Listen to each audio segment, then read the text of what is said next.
Hello and welcome viewer, আমি আনিসুর রহমান আনিস। আজকের বাংলাদেশের প্রতিদিনের খবর যদি আমরা পত্রিকা পড়ি, আমি 15টি পত্রিকা যদি পড়ি, দেখা যায় প্রতিটি পত্রিকাতেই খুন, হত্যা, আতঙ্ক, উদ্বেগ, অপহরণের খবর রয়েছেই। এবং এই খুন, অপহরণ, উদ্বেগ, আতঙ্ক বাংলাদেশের জনগণের আজকে নিত্যনৈমিত্তিক ব্যাপার হয়ে দাঁড়িয়েছে, যেখান থেকে উত্তরণের উদ্বেগ ক্ষীণ এবং কোনো প্রচেষ্টাই লক্ষ্য করা যাচ্ছে না। গত 4 মাসে বাংলাদেশে সারা দেশে মোট 302 জন অপহরণের শিকার হয়েছেন এবং অপহরণের ঘটনা দিন দিন বেড়েই চলছে। রেহাই পাচ্ছে না শিশুরাও। দুষ্কৃতিকারীরা অপহরণ করে স্বজনদের কাছে মোটা অঙ্কের মুক্তিপণ আদায় করছে এবং সারা দেশের প্রত্যন্ত অঞ্চলে শহর কেন্দ্রে, আগে তো আমরা দেখতাম যে অপহরণের ঘটনাগুলি শহর কেন্দ্রিক হতো, এখন দেখা যায় গ্রাম অঞ্চলে, মফস্বল এলাকায় অপহরণের ঘটনা নিত্য নৈমিত্তিক বেড়েই চলছে। এমনকি অপহরণের টাকা পেলেও খুন করতে দ্বিধা করছে না অপহরণকারী চক্র। এ ব্যাপারে প্রশাসনের পক্ষ থেকে বিভিন্ন বিবৃতি আমরা দেখছি যে বিভিন্ন অপহরণের ঘটনার পরে অনেকে গ্রেফতার হচ্ছে, কিন্তু খুব কম সংখ্যক। আমরা এই জিনিসটি আসলে খুবই উদ্বেগের এবং জনমনে আতঙ্কের সৃষ্টি করেছে। সারা দেশ জুড়ে যে আতঙ্কটি বর্তমানে বিরাজ করছে সেটি হচ্ছে অপহরণ আতঙ্ক। গত 4 মাসে 302 জন সারা দেশে অপহৃত হয়েছেন, অপহরণের শিকার হয়েছেন। অপরাধ বিশেষজ্ঞরা বলছেন, গঠিত সকল অপরাধের পেছনে রাজনৈতিক বিরোধ, পূর্বশত্রুতা, সামাজিক আর্থিক টানাপোড়েনের সঙ্গে রয়েছে হতাশা এবং বিভিন্ন ব্যক্তিবর্গের ব্যক্তি স্বার্থ রয়েছে এর মধ্যে জড়িত। এসব ঘটনায় জনমনে তৈরি হচ্ছে ভীতি, আতঙ্ক, উদ্বেগ এবং অপরাধ মোকাবেলায় পুলিশের যে সহায়তা, সক্রিয়তা, সেটা আসলে লক্ষণীয় নয়। সক্রিয়তা রয়েছে, আরও জরুরি সক্রিয়তা দরকার বলে মনে করছেন অনেকে। চলতি বছরের 11 জানুয়ারি গাজীপুরের শ্রীপুরে আমিনুর রহমান নামের এক চিকিৎসক অপহরণের শিকার হন। 9 ঘন্টা পর তিনি মুক্তি পান। আমিনুর রহমান ঢাকা মেডিকেল হাসপাতালের নিউরোসার্জারি বিভাগের চিকিৎসক। তার পরিবারের সদস্যরা জানান, অপহরণকারীরা কয়েক দফায় 1,30,000 টাকা নিয়েছে।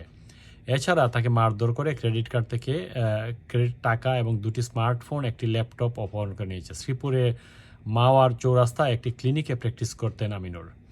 অভিনেত্রী রুবিনা আক্তার নিজুমকে অপহরণের চেষ্টা করে উবার চালক রকি। পুলিশ জানায়, গত 21 জানুয়ারি দুপুরে অভিনেত্রী নিজুম বনশ্রী নিজের বাসা থেকে ধানমন্ডি 32-এ যাওয়ার জন্য উবার এক্সপ্রেস অ্যাপস কল করেন। কল করার পর উবার চালক রকি একটি গাড়ি নিয়ে তার বাসার সামনে আসলে তিনি গাড়িতে ওঠেন। পরবর্তীতে রকি ধানমন্ডি 32-এ না গিয়ে গুলশানের দিকে যেতে থাকে এবং এতে নিজুম গুলশানে যাওয়ার কারণ জানতে চাইলে রকি ধমক দেয় এবং কোনো কথা না বলে চুপ থাকতে বলে। অপহরণের বিপদ বুঝতে পেরে ওই সময় পরিস্থিতিতে নিজুম চিৎকার করে আশপাশে থাকা মানুষের কাছে সাহায্য চান। এতে রকি গাড়ির গতি আরও বাড়িয়ে দেয় এবং একই সঙ্গে নিজুমকে ভয়ভীতি দেখাতে থাকে। চলন্ত অবস্থায় নিজুম গাড়ির একটি দরজা খুলে বের হয়। রকি দ্রুত গাড়ি নিয়ে পালিয়ে যায়। এ ঘটনায় নিজুম রামপুরা থানায় মামলা করেন এবং মামলায় রবিবার রকিকে বাড্ডা এলাকা থেকে গ্রেফতার করে পুলিশ। গত বছরের সেপ্টেম্বরে কক্সবাজারের পেকুয়া থেকে এক শিক্ষককে অপহরণ করার পর 40 লাখ টাকা মুক্তিপণ দাবির অভিযোগ ওঠে। ওই শিক্ষকের নাম মোহাম্মদ আরিফ। তার বাড়ি পেকুয়া সদর ইউনিয়নের মাতবরপাড়া এলাকায়। তিনি পেকুয়া সেন্ট্রাল স্কুলের প্রধান শিক্ষক। এই ঘটনায় তার স্ত্রী থানায় জিডি এন্ট্রি করেছিলেন। পরিবার সূত্রে জানা গেছে, 21 সেপ্টেম্বর রাতে তার মুঠোফোন বন্ধ পাওয়া যায়। পরে আরিফের মুঠোফোন থেকে পরিবারের কাছে কল দিয়ে বলা হয় তাকে অপহরণ করা হয়েছে। তার মুক্তির জন্য প্রথমে 25 লাখ টাকা মুক্তিপণ দিলে তাকে মেরে ফেলার হুমকি দেওয়া হয়। মুক্তিপণের টাকা নিয়ে চট্টগ্রাম বন্দর এলাকায় যেতে বলেন অপহরণকারীরা। বেলা বাড়ার সঙ্গে সঙ্গে মুক্তিপণ বাড়ানো হয়। দ্বিতীয় দফায় ফোন করে 35 লাখ টাকা বলা হয়। এরপরে দফায় 40 লাখ টাকা দাবি করা হয়। পরে রবিবার আরিফকে উদ্ধার করে র্যাব ও পুলিশের সাহায্যকারী টিম। চলতি বছরের জানুয়ারিতে ঢাকার নবাবগঞ্জ উপজেলার বদুরা এলাকা থেকে প্রতীক নামে 13 বছরের এক স্কুল শিক্ষার্থীকে মাইক্রোবাসে তুলে অপহরণ করা হয়। ওই ঘটনায় 15 জানুয়ারি 5 অপহরণকারীকে গ্রেফতার করে পুলিশ। পুলিশ সূত্রে জানা যায়, স্কুলে যাওয়ার পথে মাইক্রোবাস করে প্রতীককে অপহরণ করা হয়। পরে দুপুরে দুহার উপজেলার ফুলতলা এলাকা থেকে তাকে উদ্ধার করা হয়। এভাবে প্রতিদিন অপহরণ বেড়েই চলছে। পুলিশ সদর দফতরের তথ্যমতে গত 4 মাসে সারা দেশে অপহরণের ঘটনা ঘটে 302টি, যেগুলি আমরা রিপোর্টে পাওয়া গেছে। কিন্তু এছাড়াও আমরা দেখেছি যে সোশ্যাল মিডিয়ায় আরও বেশ কিছু অপহরণের ঘটনা প্রকাশিত হয়। জানুয়ারি থেকে ডিসেম্বর পর্যন্ত 642টি, গত গত গত গত জানুয়ারি থেকে ডিসেম্বর পর্যন্ত গত এক বছরে 642টি অপহরণ, এর মধ্যে গত 5 মাসে 302টি। এবছর শুধু ঢাকাতেই 132টি ঘটনা ঘটেছে এবং গত বছরের শেষ 4 মাসে ঢাকা মহানগরে ছিল 82টি। 2023 সালে সারা দেশে অপহরণের ঘটনা ঘটে 463টি এবং ঢাকা মহানগরে 61টি। এবং এবছরের শেষ 4 মাসে ছিল ঢাকা 160টি এবং ঢাকা মহানগরে ছিল 21টি অপহরণের ঘটনা। 2022 সালে সারা দেশে অপহরণের ঘটনা ঘটে 460টি।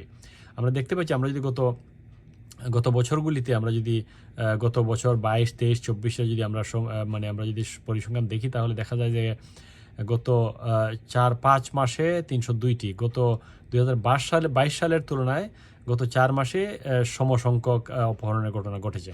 এছাড়া গত বছর চুরির ঘটনা ঘটেছে 8,655টি, ডাকাতি 1,412টি, খুনের ঘটনা 3,442টি এবং 2023 সালের তুলনায় 24 সালে এর সংখ্যা প্রায় 1.5 গুণ।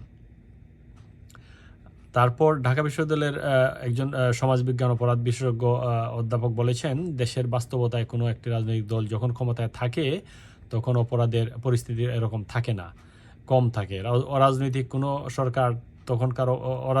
সরকার থাকলে তখনকার অপরাধ পরিসংখ্যান পরিস্থিতির মধ্যে একটা ভিন্নতা থাকে, যেটা আমরা দেখেছি গত 5 মাসের পরিসংখ্যানে লক্ষ্য করা যায়। বর্তমান সময়ে অপরাধ প্রবণতা, অপহরণ, সহিংসতা, সংঘাত, কোন অগ্নিসংযোগ, ধর্ষণ, এই ধরনের অপরাধগুলো কমে আসার কথা থাকলেও এটাই আমরা প্রত্যাশা করছি যে বাস্তবতা বিপরীত। একটি রাজনৈতিক দলের সরকারের পতনের পর নতুন যে রাজনৈতিক সরকার ক্ষমতায় এসেছেন তাদের মাধ্যমে আইনশৃঙ্খলা পরিস্থিতি এখনও পরিপূর্ণ স্বাভাবিক হয়নি। আসলে বর্তমানে তো রাজনৈতিক সরকার নয়, যেহেতু নির্বাচিত সরকার নয়, শুধু আমরা রাজনৈতিক সরকার বলতে পারি না। পুলিশ সদর দফতরের এআইজি এনামুল হক সাগর বলেছেন যে সারা দেশে বিভিন্ন অপরাধের ঘটনা ঘটছে এবং এর সংখ্যা বাড়ছে। এটি সংখ্যায় কখনো কমে আবার কখনো বাড়ে। দেশের সকল অপরাধের মাত্রা যাতে কমিয়ে আনা যায় এ ব্যাপারে তারা কাজ করছেন এবং পুলিশ সদর তৎপর। ঢাকা মেট্রোপলিটন পুলিশের মিডিয়া অ্যান্ড পাবলিক রিলেশনস বিভাগের উপপুলিশ কমিশনার বলেছেন যে সাম্প্রতিক সময়ে যেসব ঘটনা ঘটেছে এবং আমাদের কাছে যে অভিযোগগুলো এসেছে, আমরা প্রত্যেকটি ঘটনায় গভীরভাবে তদন্ত করছি।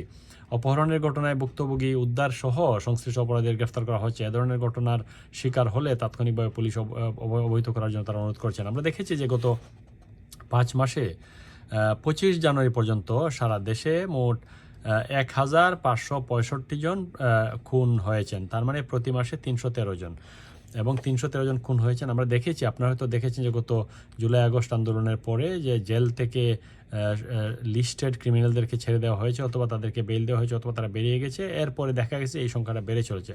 সুতরাং জনগণ এবং বিশ্লেষকরা মনে করছেন যে এই শীর্ষ সন্ত্রাসীরা যদি বাইরে থাকে তাহলে এই সংখ্যা কমার কথা নয়। আর দেশের দ্রব্যমূল্যের ঊর্ধ্বগতির পরে খুন খারাপই বেড়েছে। তারপর রাজনৈতিক পরিস্থিতি স্থিতিশীল না থাকায়, দেশের অর্থনৈতিক আর্থসামাজিক পরিস্থিতি অস্থিতিশীল থাকায় যার সংখ্যা দিন দিন বেড়েই চলছে, যেখানে পুলিশ এবং আইন শৃঙ্খলাকারী বাহিনী তাদের সাধ্যমতো চেষ্টা করেও তারা হিমশিম খাচ্ছে সেই পরিস্থিতিকে কন্ট্রোল করার জন্য, সামাল দেওয়ার জন্য।